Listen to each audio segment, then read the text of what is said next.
반도체는 이제 끝물이다. 이미 고점이다. 더 이상 먹을 게 없다. 라며 공포에 질려 주식을 팔아치웠던 분들, 지금 솟구치는 차트를 보며 땅을 치고 후회하고 계실 겁니다. 2024년 말 반도체 겨울이 온다는 쏟아지는 비관론과 매도 리포트 속에서도 공포를 이겨내고 묵묵히 버텼던 자들만이 2025년과 2026년으로 이어지는 이 거대한 돈의 파도, 슈퍼사이클의 주인공이 되었습니다. 한때 오만전자라는 조롱을 들으며 국민들의 애를 태웠던 삼성전자는 그 지긋지긋한 늪을 탈출해 보란듯이 신고가를 갱신하며 화려하게 부활했습니다. 한국거래소에 따르면 지난 2025년 한 해 동안 삼성전자는 125.8%, SK하이닉스는 1월 17만 원대에서 시작해 연말에는 65만 1,000원까지 치솟는 등 1년간 약 280%의 경이로운 주가 상승률을 기록하며 전 세계 투자자들을 경악하게 만들었습니다. 만년 2등이라는 꼬리표를 떼어내고 HBM의 황제라는 왕관을 쓴 SK하이닉스는 엔비디아와 어깨를 나란히 하며 거침없이 질주하고 있습니다. 도대체 지난 1년 사이 죽어가던 반도체 시장에 무슨 일이 있었던 걸까요? 인공지능 AI 혁명이 불러온 거대한 데이터의 쓰나미, 그리고 그 중심에서 전 세계의 돈을 쓸어 담고 있는 대한민국 반도체 투톱의 드라마틱한 대반전. 단순한 경기 회복이 아닙니다.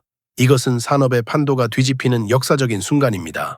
오늘은 그들이 어떻게 절망적인 위기를 천재일우의 기회로 바꿔 역대급 주가 폭등을 만들어냈는지 그 사실을 낱낱이 파헤칩니다. 반도체 겨울이 온다고요? 천만의 말씀입니다. 겨울은커녕 지금 우리는 역사상 가장 뜨거운 태양 아래 서 있습니다. 지금 주식시장을 보십시오. 코스피 지수가 연일 요동치고 있지만 그 중심을 굳건히 지키며 지수를 멱살 잡고 끌어올리는 두 주인공이 있습니다.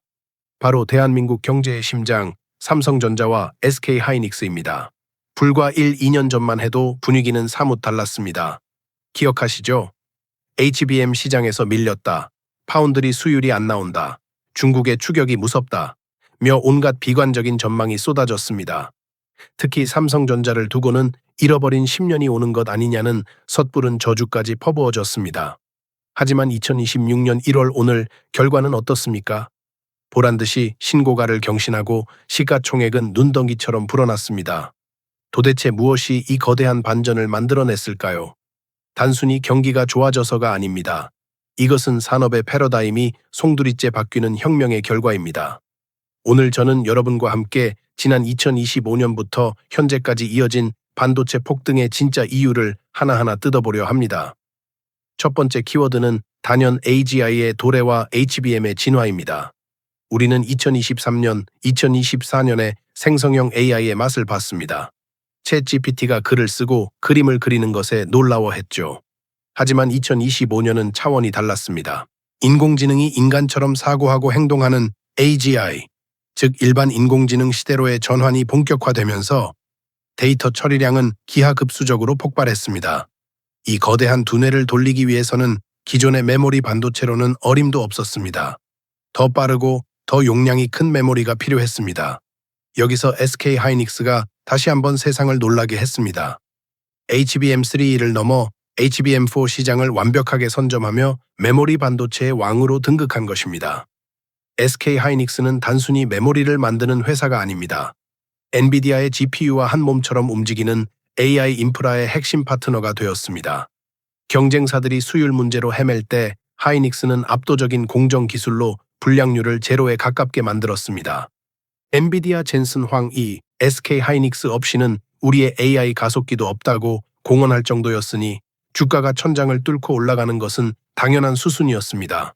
사람들은 이제 SK하이닉스를 제2의 삼성전자가 아니라 AI 시대의 유일무이한 대체 불가 기업으로 부릅니다. 두 번째 키워드는 삼성전자의 화려한 부활, 그리고 파운드리의 역습입니다. 솔직히 말씀드려서 2024년까지 삼성전자는 위기였습니다. HBM 인증은 늦어졌고 파운드리는 TSMC의 벽에 막혀 고전했습니다. 하지만 삼성은 삼성이었습니다. 이재용 회장의 기술 초격차 선언 이후 삼성은 뼈를 깎는 쇄신을 단행했습니다. 2025년 상반기 드디어 삼성이 칼을 뽑았습니다. 차세대 HBM 공급 테스트를 통과하며 엔비디아와 AMD 양쪽에 물량을 공급하기 시작했습니다. 늦었지만 가장 강력하다는 평가가 나왔습니다. 삼성의 저력은 턴키 솔루션에서 빛을 발했습니다. 메모리 생산부터 패키징까지 한 번에 끝내주는 삼성만의 능력이 납기가 급한 빅테크 기업들의 마음을 사로잡은 것입니다. 더 놀라운 건 파운드리, 즉 위탁 생산 분야입니다. 그동안 수율이 안 잡힌다며 조롱받았던 게이트 올어라운드 GAA 기술이 2025년을 기점으로 완벽하게 안정화되었습니다. TSMC가 주문 폭주로 물량을 다 소화하지 못해 병목 현상이 발생하자 그 낙수 효과가 고스란히 삼성에게 쏟아졌습니다. 애플, 퀄컴, 심지어 인텔까지 삼성에게 러브콜을 보내기 시작했습니다. 메모리 반도체 가격 상승으로 벌어들인 현금을 파운드리에 쏟아부으며 시스템 반도체라는 날개까지 달게 된 것입니다. 메모리와 비메모리 두 마리 토끼를 다 잡은 삼성전자의 주가가 고공행진하는 것은 어쩌면 예견된 미래였습니다. 세 번째 이유는 온디바이스 AI의 폭발적 보급입니다. 이게 정말 중요합니다. 그동안 AI는 거대한 데이터 센터, 즉 서버에만 있었습니다. 하지만 2025년부터 출시된 모든 스마트폰, 노트북, 심지어 자동차와 가전제품에까지 AI가 탑재되기 시작했습니다. 인터넷 연결 없이 기기 자체에서 AI가 돌아가려면 어떻게 해야 할까요? 기기 안에 고성능 메모리가 엄청나게 많이 들어가야 합니다. 스마트폰 한 대에 들어가는 D램 용량이 과거 8기가, 12기가 수준에서 24기가, 32기가로 2배 이상 껑충 뛰었습니다. 저장 장치인 낸드 플래시 역시 테라바이트급이 기본이 되었습니다. 전 세계 80억 인구가 쓰는 모든 기기에 메모리 용량이 2배로 늘어난다고 상상해 보십시오. 수요가 폭발하다 못해 공급이 따라가지 못하는 쇼티지, 즉 공급 부족 사태가 1년 내내 이어졌습니다. 부르는 게 값이었습니다. 삼성전자와 SK하이닉스는 공장을 24시간 풀가동해도 주문량을 맞추지 못해 즐거운 비명을 질렀습니다. 반도체 가격은 매 분기 두 자릿수씩 상승했고 이는 고스란히 영업이익 폭증으로 이어졌습니다. 반도체 사이클이 짧아졌다는 우려는 기우였습니다. 우리는 지금 과거의 사이클과는 비교도 안 되는 최소 3년 이상 지속될 슈퍼 울트라 사이클의 한가운데 서 있는 것입니다. 마지막으로 미중 반도체 전쟁의 반사이익을 빼놓을 수 없습니다. 미국의 대중국 반도체 제재가 2025년 들어 더욱 정교하고 강력해졌습니다. 중국의 메모리 기업들이 레거시 구형 공정에서는 물량을 쏟아내며 따라오려 했지만 첨단 AI 반도체 분야에서는 미국의 장비 수출 통제로 인해 손발이 묶였습니다. 결국 고대역폭 메모리 DDR5 같은 최첨단 제품을 만들 수 있는 나라는 전 세계에서 대한민국밖에 남지 않게 되었습니다.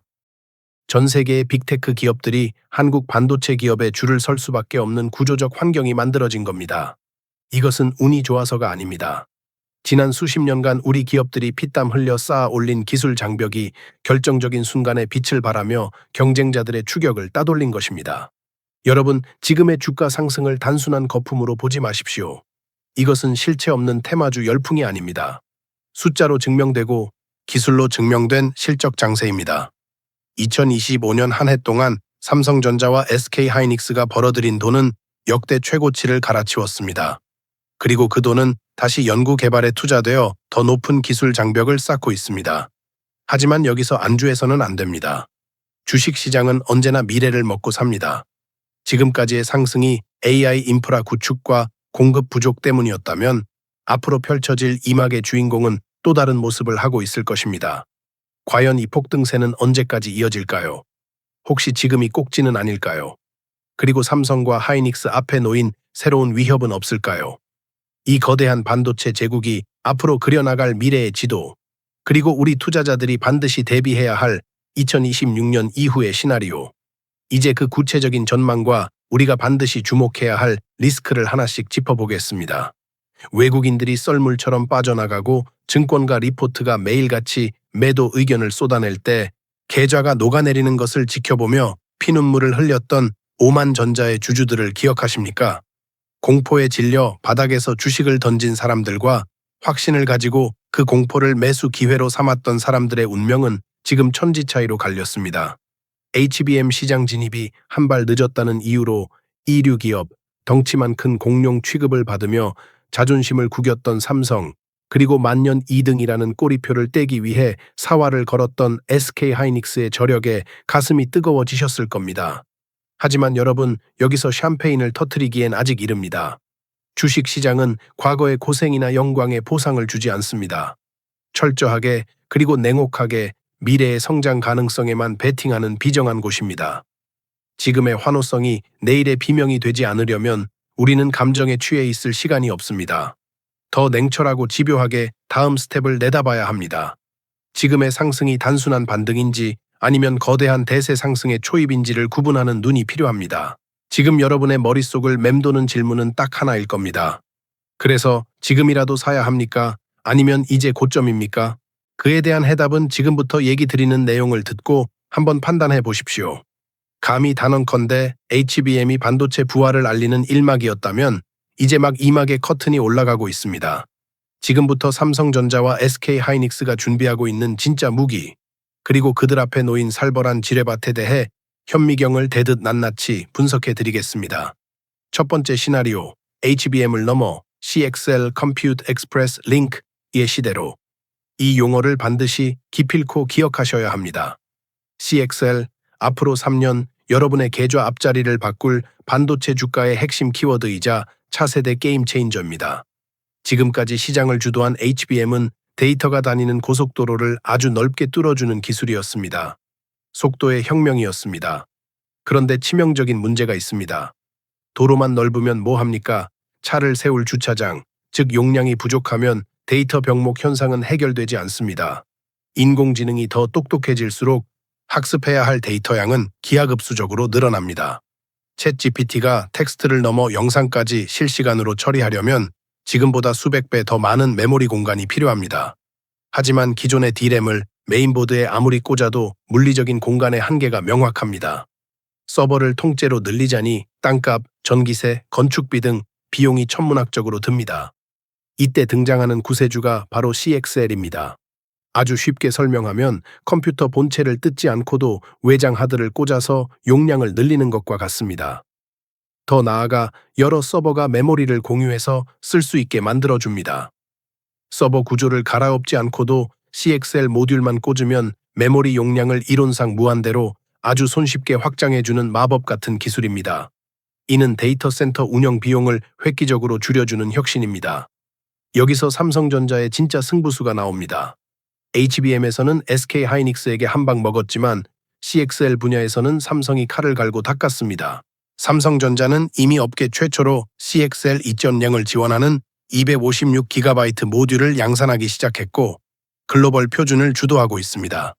이는 구글, 메타 같은 하이퍼스케일 데이터 센터들이 가장 원하던 기술입니다. 인텔, AMD 같은 글로벌 서버 기업들이 데이터 센터의 비용 절감을 위해 제발 물건 좀 달라며 줄을 서고 있는 형국입니다. 만약 HBM 시장이 수십조 원 규모라면 CXL이 열어젖힐 시장은 그 몇 배에 달하는 수백조 원 규모입니다.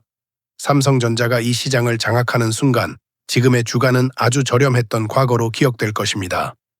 SK하이닉스 역시 가만히 있지 않습니다.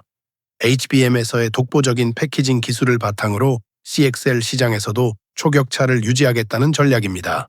바야흐로 속도 경쟁을 넘어선 거대한 메모리 용량 전쟁이 시작된 것입니다.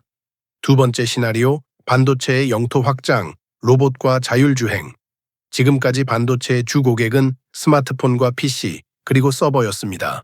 스마트폰이 안 팔리면 반도체 주가가 떨어지는 것이 공식이었습니다. 하지만 2026년부터는 새로운 거인들이 시장에 진입합니다. 바로 휴머노이드 로봇과 완전 자율주행차입니다. 테슬라가 만드는 로봇 옵티머스를 보셨습니까? 사람처럼 걷고 손을 쓰고 생각합니다. 이 로봇 하나가 인간처럼 자연스럽게 움직이려면 수많은 센서와 카메라에서 들어오는 정보를 0.1초의 오차도 없이 실시간으로 처리해야 합니다. 팔 하나를 움직이는 데에도 수많은 연산이 필요합니다. 여기에 들어가는 반도체의 양은 스마트폰 수십 대, 아니 수백 대 분량과 맞먹습니다. 1가구 1로봇 시대가 온다면 그 수요는 상상을 초월합니다. 단순한 메모리가 아니라 판단하고 학습하는 AI 반도체가 로봇의 두뇌가 되는 것입니다. 자동차는 어떻습니까? 레벨 4, 레벨 5 자율주행차는 단순한 운송수단이 아닙니다. 도로 위를 달리는 거대한 데이터 센터나 다름없습니다. 내비게이션, 주변 차량 인식, 도로 상황 판단 등 실시간으로 쏟아지는 도로 정보를 처리하고 판단하기 위해 어마어마한 고성능 반도체가 필요합니다. 이것을 온디바이스 AI의 확장이라고 부릅니다. 인터넷이 끊겨도 자동차와 로봇은 생각하고 움직여야 하기 때문입니다. 이것은 무엇을 의미할까요? 반도체 수요처가 폭발적으로 그리고 구조적으로 다변화된다는 뜻입니다. 로봇이 공장에서 일하고 자율주행차가 도로를 누비고 심지어 우리 집 냉장고와 세탁기까지 AI를 탑재하고 반도체를 먹어치우는 세상이 왔습니다. 삼성전자와 SK하이닉스는 이 거대한 수요를 감당할 수 있는 전 세계에서 유일한 초대형 공급처입니다. 이들이 만드는 반도체는 이제 산업의 쌀을 넘어 21세기 산업 생태계를 유지하는 산소이자 혈액이 되었습니다.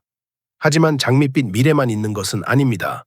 세 번째 시나리오, 지정학적 리스크와 경쟁의 심화라는 지뢰밭이 기다리고 있습니다. 미국과 중국의 반도체 전쟁은 끝난 게 아닙니다. 오히려 더 교묘하고 잔혹해지고 있습니다. 미국은 미국 땅에 공장을 짓지 않으면 보조금도 없고 시장도 없다며 으름장을 놓고 있고, 중국은 우리 시장을 잃고 싶으냐며 압박합니다. 삼성과 하이닉스는 미국 눈치를 보느라 중국 시안과 우시 공장의 첨단 장비 업그레이드를 못하고, 중국 눈치를 보느라 매출 타격을 걱정해야 하는 위태로운 줄타기를 계속해야 합니다. 자칫하면 양쪽 시장 모두에서 설 자리를 잃을 수도 있는 절체절명의 상황입니다. 게다가 중국의 추격이 매섭습니다. 첨단 공정은 미국의 제재로 막혔지만 중국은 이를 악물고 레거시, 즉 구형 반도체 시장을 물량 공세로 장악하려 합니다. 스마트폰이나 가전에 들어가는 범용 반도체 가격을 덤핑 수준으로 후려쳐서 우리 기업들의 수익성을 갉아먹는 전략입니다. 소위 좀비 칩 전략으로 한국 기업의 캐시카우를 말려 죽이겠다는 것입니다. 한국이 1등하는 건 다 빼앗겠다는 그들의 야욕은 멈추지 않을 것입니다. 우리는 고부가 가치 제품으로 끊임없이 도망쳐야만 하는 숙명을 안고 있습니다. 또한 파운드리 분야에서는 대만의 TSMC가 여전히 철옹성입니다. 일본 역시 정부의 막대한 지원을 등에 업고 라피더스를 통해 반도체 부활을 꿈꾸고 있습니다. 1등이라고 안주하는 순간 나락으로 떨어질 수 있는 총성 없는 전쟁터입니다. 삼성전자가 파운드리에서 TSMC와의 격차를 줄이지 못한다면 종합 반도체 기업으로서의 매력이 반감될 수 있다는 리스크는 여전합니다. 기술 경쟁력에서 한 발짝만 밀려도 곧바로 도태되는 살벌한 현실입니다. 그렇다면 이 격동의 시기에 우리 같은 개인 투자자들은 어떻게 대응해야 할까요? 첫째, 일희일비하면 안 됩니다. 반도체 주가는 본래 등락폭이 큽니다. 슈퍼사이클에도 조정은 옵니다. 오늘 5% 올랐다고 좋아하고 내일 3% 떨어졌다고 공포에 떨 필요 없습니다. 지금의 상승세는 단순한 테마가 아니라 실적과 산업의 구조적 변화가 뒷받침하고 있습니다. 지난 2025년을 돌이켜보면 엉덩이 무거운 자가 승리했습니다. 단기적인 주가 흐름에 휘둘려 뇌동매매를 하는 순간 여러분은 세력의 먹잇감이 될 뿐입니다. 둘째, 뉴스 이면의 기술을 보십시오. 단순히 반도체 좋다더라가 아니라 삼성이 CXL에서 어떤 구체적인 성과를 냈는지, 하이닉스의 HBM 수율이 어떻게 개선되는지 확인하십시오. 진짜 돈은 남들이 잘 모르는 기술의 변화 속에 숨어 있습니다. 기술의 장벽을 가진 기업은 어떤 불황이 와도 살아남습니다. 공부하지 않는 투자자는 전쟁터에 총 없이 나가는 군인과 같습니다. 셋째, 삼성전자와 SK하이닉스를 단순한 주식 종목이 아닌 대한민국의 생존 전략의 관점에서 바라보십시오. 이 두 기업이 무너지면 대한민국 경제가 무너집니다. 정부도 기업도 국민도 이들의 경쟁력을 지키기 위해 총력을 다할 수밖에 없습니다. 이것은 단순한 투자가 아니라 미래의 패권 전쟁에 동참하는 것입니다. 여러분, 30만 전자, 100만 하이닉스는 허황된 꿈의 숫자가 아닙니다. 인공지능 혁명이 완성되는 그날까지 반도체의 수요는 우상향할 수밖에 없습니다. 과거 스마트폰이 세상을 바꿨을 때 삼성전자와 애플의 주가가 얼마나 올랐는지 기억하십시오. 지금 다가오는 AI 혁명은 스마트폰 혁명의 수십 배, 수백 배의 파괴력을 가지고 있습니다. 물론 가는 길은 험난할 것입니다. 때로는 폭락장이 올 수도 있고 예상치 못한 악재에 휘청거릴 수도 있습니다. 하지만 역사는 말해줍니다. 위기 속에서도 혁신을 멈추지 않는 기업, 시대의 흐름을 주도하는 기업에 투자한 사람만이 부의 추월차선에 올라탈 수 있었다고 말입니다. 지금 여러분의 계좌에 삼성전자와 SK하이닉스가 있습니까? 그렇다면 두려워하지 말고 그 파도를 즐기십시오. 만약 없다면 지금이라도 공부하고 기회를 엿보십시오. 버스는 아직 출발하지 않았습니다. 엔진을 예열하고 기다리고 있을 뿐입니다. 오늘 제가 준비한 이야기는 여기까지입니다. 여러분의 생각은 어떠십니까? 댓글로 여러분의 소중한 경험과 지혜를 나눠주십시오. 이 영상이 여러분의 판단에 작은 도움이 되셨다면 구독과 좋아요 부탁드립니다.